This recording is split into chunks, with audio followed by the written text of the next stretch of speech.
don't know what you're doing, your ass will get eaten alive. Meg Thee Stallion failed to realize that the label that she was signed with, the labels she was signed with was independent. That didn't mean her ass was independent.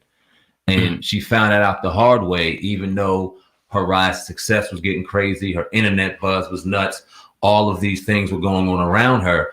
The ultimate conclusion to everything was, you ain't putting out music until I say so. And you don't understand that. And I remember a previous conversation we had with our brother Kansu, and that's why I'm so excited he's on there. Good thinking, oh God, for having him on here, because he talked about setting up an LLC, setting up a business, setting up your legal team personally, because I can't wait to talk about Rocnation.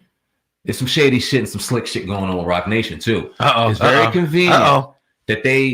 convenient that they place Meg Thee Stallion with all of these lawyers to break down these contracts that if you ask any artist that signed a contract, their first initial music contract, the language looks very similar in all of the contracts. You're getting effed over, bend over, because you're going to get effed over unless you have something called leverage. Right.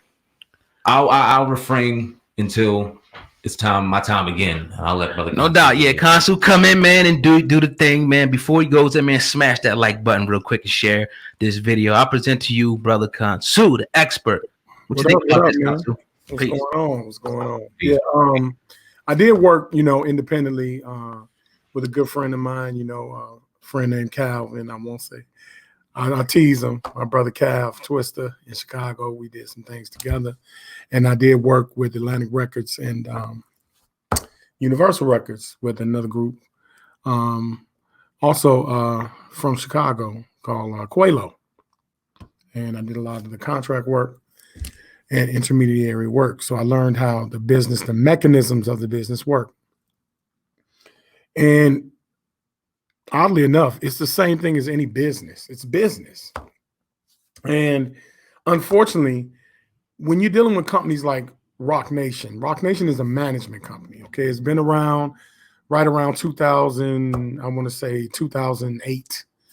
And it's a full service entertainment company with artists, songwriters, producers, engineers, and they also manage music publishing, touring, merchandising, things of that nature. It's a one-stop shop. It helps the artists just focus on recording music. That's basically what that does. Now, the lure of it is that Rocnation, being a standalone company, becomes a liaison and broker to a lot of these S-corp companies called labels.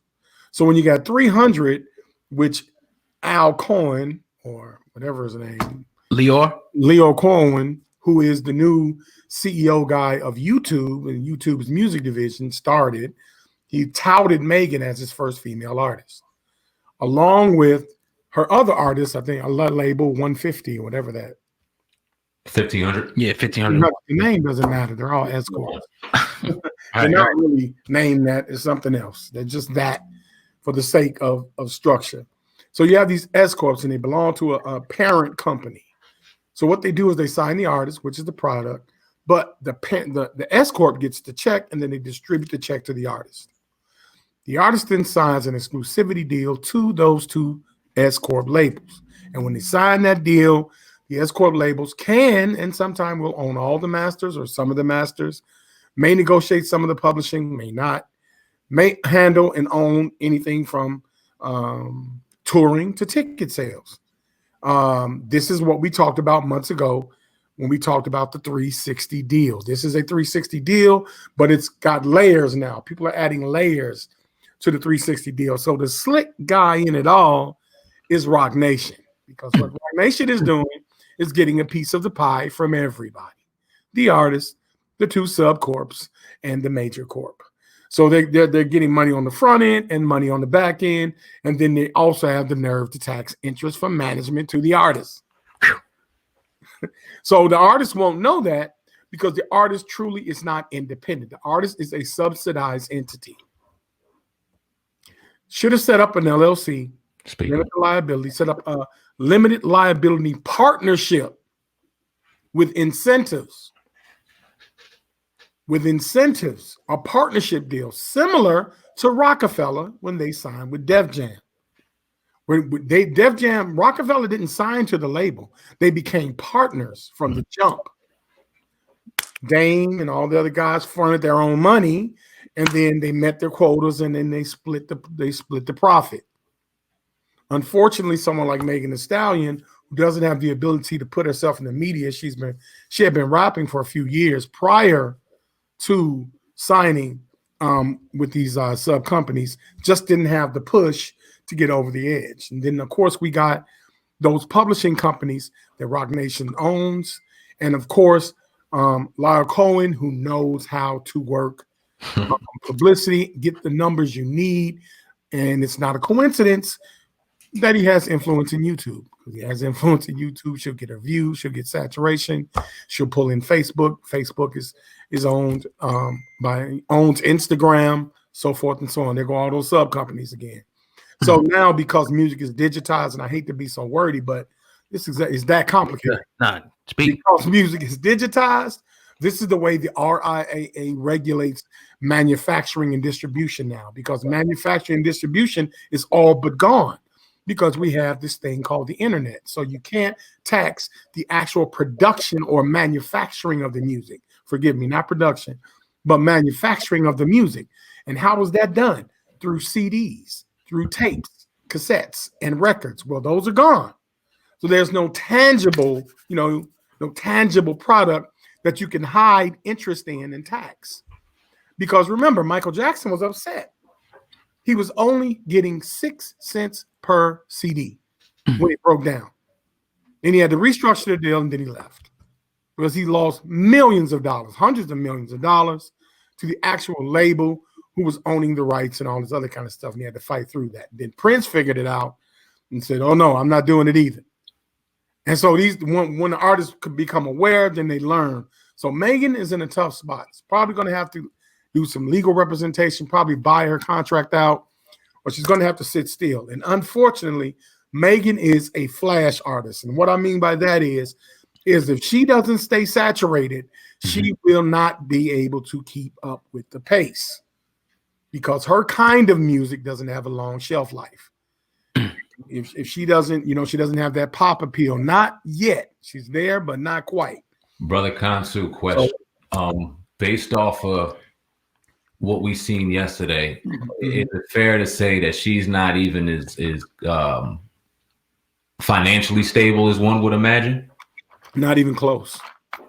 Not even close. I mean, she'd be it'd be lucky. And she'll be able to continue to pay her bills, keep her cars or whatever she got going, because more than likely, those things are being leased and or financed. And so she doesn't own much of anything. So when you see like a guy like Jay-Z, and you see, you talk about the allure, but you got like Meek Mill and all these people that are pressing for people. Like Meek Mill said, get out of these slave deals and come over to Rocnation. How do you feel about that? Are they pulling the wool over our eyes, or is it something to be desired for people to actually go to Rocnation? Oh man, why'd you ask me that, man? Why you ask me?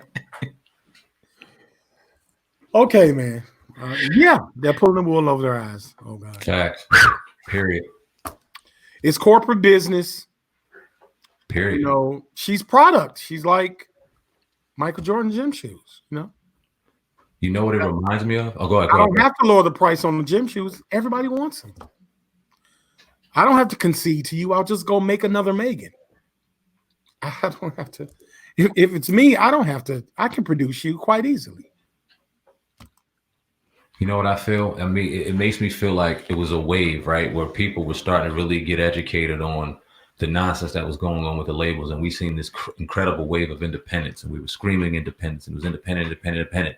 And then all of a sudden, here came this wave called Rocnation. And here came these artists also screaming independence, but still signed up under a label. And you don't got to be savvy. You don't got to understand verbiage and contracts. Just hear me out real quick.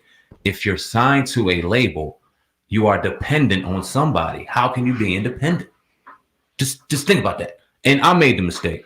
I sat in a slave deal for 6 years, just got out of it January 2020. Congratulations. And appreciate you, brother. Thank you. Shackles off. Feels great. But people ask me all the time, not all the time, but a couple times, who do you blame? I blame myself. I signed a contract. I didn't get proper lawyers. I didn't get proper education. I was ignorant to it. I had a dream. I believed the allure. I believed in the people around me, and I went with it, and ultimately cost myself 6 years of my career because of it. I let karma work itself out, worked hard, and we are where we are today. It's all good, but I can't blame anybody for that but myself. So for Megan to go on there and obviously be hurt, but not to hold herself accountable, it just shows how rookie she is in the shit. Yes. Right. Definitely. So can you give me any examples of any artists that are not tied up in these situations like a Meg Thee Stallion? Are there any examples that people can glean from and say, okay, this artist, is not tied up in that? Are there any out there, or is it pretty much everybody under the same structure? Is that for me? Yeah. Well, everyone is pretty much under the same structure. Oh God. If you have only 3 to 4 major record labels, and the record label is an S corp at best. The record conglomerates are Sony, 20th Century Fox, and Universal. You have standards. It used to be Epic. They're gone. You have Atlantic. You have those that filter other subs by giving out subcorp deals. And so they do a partnership with the owner of that label, the smaller labels. And they kind of structure that when the last known artist that had organic money, like boom, I'm rich, Master P. That was the last artist that actually manufactured and controlled his own product and his own deal. And it was organic and it was straight up and down. That was him. Once that happened, they had to restructure because they could not recoup in publishing. They could not recoup in royalties, because in royalties, they share partnerships. So an artist that's been tenured, let's say like a Twister, right? That's been tenured, well, they do, all you need is one hit, let alone 2 or 3. You're going to get a check for the next 40 years. Because those things are personally, they keep them on the charts. The Billboard charts are manipulated, just like the stock platform. They're manipulated. And so because of that, and they have the influence to outlets like Clear Channel and things like that, they have those outlets that exclusively own rights to all the concerts. So if the label is friend with the people that throws the concerts, guess who has to do what they say? The promoters. Now, if the promoters can't do anything but do what Clear Channel dictates, what Radio One and Turner Broadcasting dictates, if they say Megan is going to get 30 dates this quarter, okay, yes, sir. Megan is going to go to the radio station, and we're going to buy up 3 weeks of advertising time, and she's going to come in there and sit and talk. So instead of a commercial playing, Megan's talking. But all along, there are ads that's going on top of Megan talking. So it's ad space that's being sold that the labels buy ahead of time, and they just throw whatever artist is in there, whatever slots are available. Because radio stations are nothing but advertising agencies. It's not the music. It's the advertising that plays in between the music that makes a radio station powerful. Okay. Power. You got anything else? I'm powerful. I'm good, man. Whew. Drop that knowledge, brother. So, I mean, can I say this, guys? Because I really do support music. I love music and artists. And when I was in artist repertoire, I would tell an artist, I'll say, look, you got this big deal. Look, don't do any more than 5 to 6 years. Get the hell out. Mm-hmm. Get the hell out. While you're doing that, work on your repertoire. Most artists don't understand what an A&R job really is. An A&R job is to make you friendly with everybody. You got to know every producer, every songwriter. A lot of artists have a problem understanding there's going to come a point where you're going to need people to write songs for you. Doesn't take away from your talent, especially in hip hop. There's nothing wrong with somebody writing for a hip hop artist that has static and everybody knows, like a Meek Mill, Jay-Z, Twista, Busta, those big guys, the Baby, and all those kind of guys. People are writing for them now. Why? They got to keep product on the shelf. They cannot stop. So if artists, get your own stuff, get your LLCs, get your own music, partner with a producer, partner with an engineer. Take the cuts off the top. That's okay. But you want to stay saturated and own your own stuff, own your own platforms. So facts. Appreciate it. Yeah, definitely, brother Consul. As always, man, appreciate you coming through. As y'all know, he'll be back Financial Fridays, episode 3. This week we'll be rapping 7 p.m. Friday. I'm going live, spreading that across multiple platforms and just continuing to inform the people, man. We definitely appreciate you taking out the time this evening. Yes, sir. No question. All right, brother.